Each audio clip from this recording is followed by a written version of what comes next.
Good day, everyone. I am Rosana Angelica Padillo, and today we will discuss a very important issue as aspiring English teacher, the pedagogical issues in teaching grammar. First off, we need to understand the title on today's discussion. Do you know what is pedagogy? And why do we keep on meeting this word in our subject? Well, pedagogy is synonymous to education. And in dictionary, pedagogy means the method and practice of teaching, especially as an academic subject or theoretical concept. And now let's go on to our main topic. Once again, it is about the pedagogical issues in teaching grammar.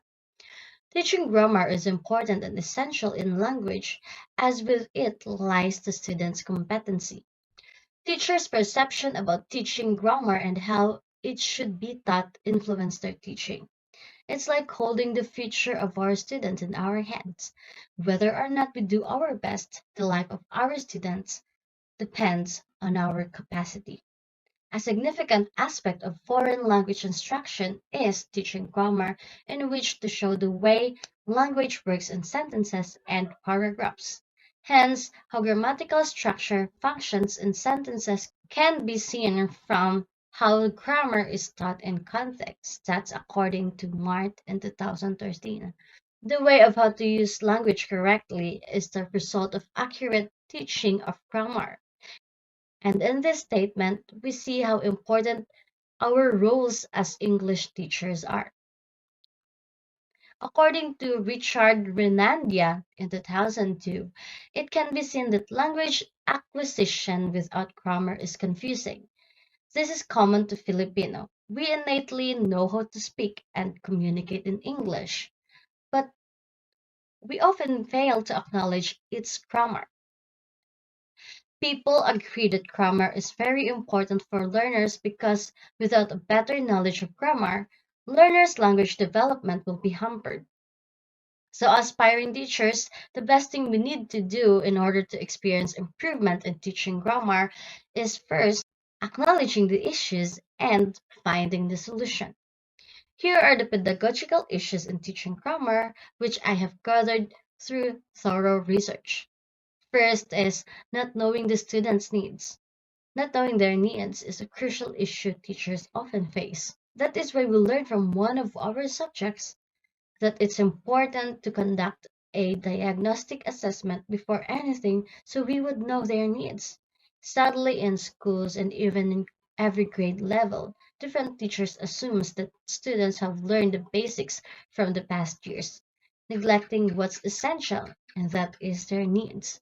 And in some instances as well, teachers find the second thing hard to accomplish.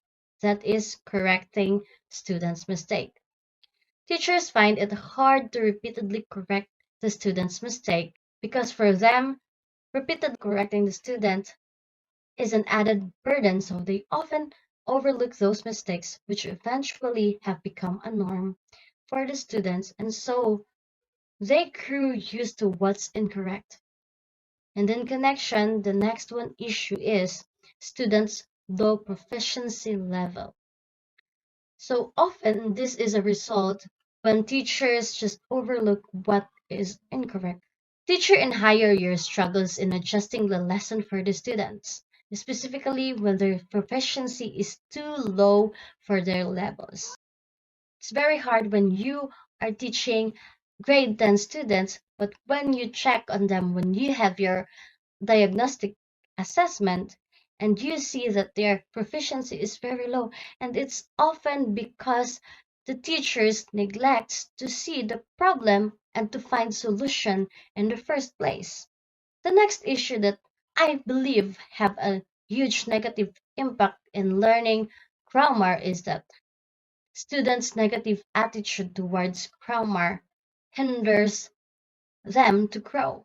It seems like the discrimination and negative recipient for students with English grammar has been their biggest hurdle, and even for the teachers to teach them the correct grammar construction. And that is why, sadly, in college level, we can hear students who doesn't even know how to construct a very easy sentence. So that's because first we fail to recognize their needs and correct it, and we just settle on their low proficiency. The fifth one is the student's high expectation. Some students expect high improvement with less effort. We all know practice and efforts makes one thing perfect, right? However, when students expect too much, teachers hope too much without proper reciprocation. If we expect for high improvement and then we do less effort, then how will our expectation be met? Say, for example, one student wants to properly pronounce or construct a right grammar, but even when teachers made an extra effort teaches over and over again the right way to construct a sentence, and then the students doesn't even take another effort, then the students doesn't reciprocate those efforts, how will the expectation be met? The sixth one is teachers' incompetency. Some teachers these days aren't confident with their skills, and so the issue starts. Not that I am discriminating, but as English teacher, we need to hone our skills and take extra miles in improving. We must appear confident as we teach. We must practice, we must study, and do our best to improve.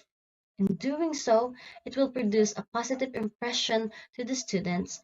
Hence, they will also take extra effort in learning not only the grammar, but also the language itself.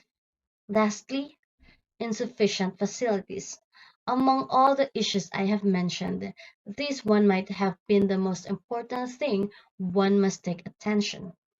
If an institution doesn't give effort in improving their facilities and their quality, it hinders the development overall, not only in pedagogical issues and teaching grammar, but as a whole. So, for example, we want to achieve the high competency level in English communication or in English language, but we lack in giving extra budget for seminars and symposiums or even other way to hone the skills. Giving special rooms intended for this language development or an English club is another example or another way for a school to expect or to receive an improvement of their quality. As teachers, although it may be burdensome, but I believe it's our role to take extra mile if we want to impart essential and lifelong learning for our students. Those are the seven issues in teaching grammar, but I believe there are more problems and issues that are yet to come. And as we open our eyes to these problems, may we also do our best to get the best result. Before we end, I'd like to give an emphasis to this issue, which states it was not that teachers did not see the need for grammar. It was increasingly due to the new reality that young teachers, starting out in the late 20th century, felt unable and unqualified to teach it, having themselves come through school with little or no grammar training in this curriculum. And this is a sad reality. Often, teachers themselves start the pedagogical issues because teachers who lacks confidence and knowledge rarely produce best outcome.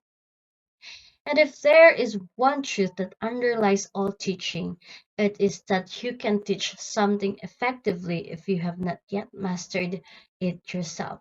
So I hope this statement is a reminder for us that one of the main issue of this teaching grammar goes back to us. It reflects to our confidence. It reflects to our mastery in teaching this grammar. And the root of today's problem with teaching grammar is not that many teachers cannot or do not want to teach it or do not see the use of doing so, but the fact that grammar is something with which they themselves do not feel at ease. And when teachers are not confident with English grammar, it is hardly surprising that they will either hesitate to mention it in the classroom or else, if they do so, will pass their own confusions to their students. Grammar is not an option or extra in the teaching of English. It is a vital element of literacy. And when teachers are reluctant and uneasy with the teaching of grammar, students suffer. Therefore, we need to remember that in order to resolve an ongoing issue, we need to acknowledge the problem. And in instances like this, where teachers also needs to impart solution, may we learn to admit the problem, look for ways to improve, take it as a challenge, and hope for the best outcome. So that is all for my report. Thank you so much for listening, and I hope you learned something from this discussion. God bless you.